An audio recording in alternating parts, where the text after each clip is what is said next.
EJ, kundi pati na rin ng kanilang pamilya. And I'm very, very proud always and thankful.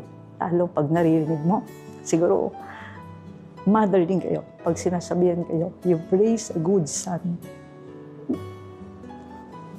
Iba yung tanggap ko.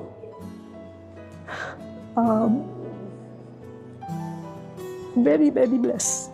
And salamat po sa nagawa ko sa kanila. Isa lang akong nanay na nabigyan ng anak para mag-i-guide to the future. Ngayon, naririnig ko na dami kong napupuntahang interview, mga magulang na matatanda na they look forward to him and thanking him for how he was built. Yun yun. So I'm very, very thankful.